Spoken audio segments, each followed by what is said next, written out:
कहता है भरे भुनी हरे मन रख पसवान के लेला 2000 है नया पलटन के। अच्छा कि आज सब कर बोहनी बनाई ले बेदा पंडित जी के पहले जूठिया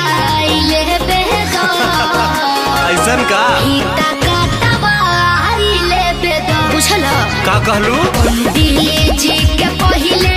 जूठिया